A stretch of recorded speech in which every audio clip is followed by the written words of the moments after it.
Você já se sentiu sufocado por algo que fez? Como se o mundo estivesse normal lá fora, mas dentro de você houvesse um peso impossível de carregar?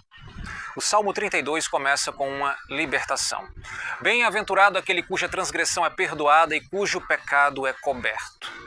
Essa não é apenas uma frase bonita, é a fotografia exata da mente humana quando finalmente encontra paz.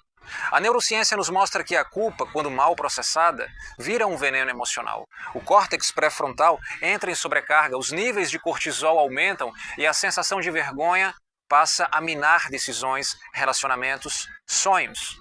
Davi sabia o que era viver nesse cárcere emocional. Ele carrega em sua história erros grandes, mas também aprendizados ainda maiores. Ele não disfarça, ele não justifica, ele confessa. Enquanto calei os meus pecados, envelheceram os meus ossos pelos meus constantes gemidos o dia todo. Aqui, a Bíblia está dizendo o que a ciência confirmou séculos depois. Esconder uma culpa é adoecer silenciosamente. O corpo fala, a alma grita, a mente implode. E aí vem a virada. Confessei-te o meu pecado e a minha iniquidade não encobri. Disse, confessarei ao Senhor as minhas transgressões, e tu perdoaste a culpa do meu pecado. Percebe? O perdão não começa no céu, começa aqui dentro, no momento em que você para de fingir que está tudo bem, no instante em que você decide sair da prisão da autopunição. Esse salmo é um hino à liberdade que só a verdade pode trazer. E isso não significa expor tudo a todo mundo, mas significa abrir o coração para Deus, reconhecer os próprios erros e, acima de tudo, aceitar que você não é a sua falha. Você é alguém em reconstrução. E veja como Davi continua. Tu és o meu esconderijo, tu me preservas da angústia. Ele não está falando aqui de um lugar geográfico, ele está falando de um estado de alma.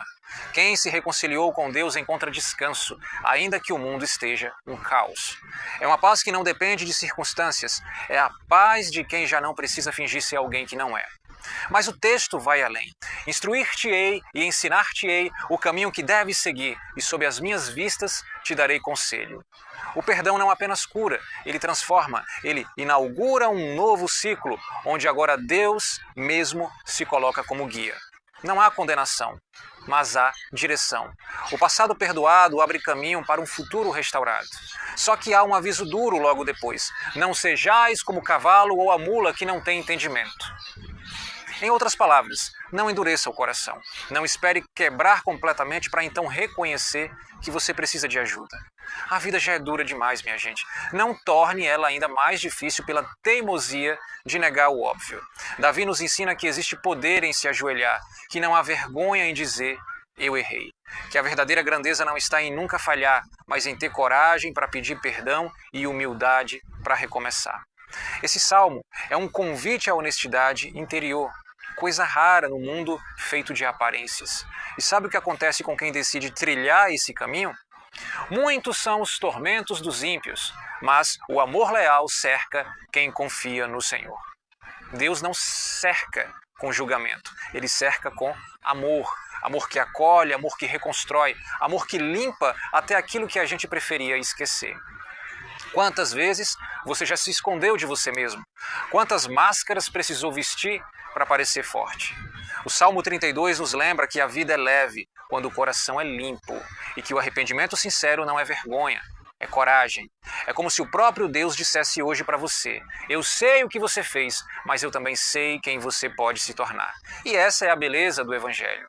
Ele não ignora os seus erros, nem os meus erros, mas também não te define por eles.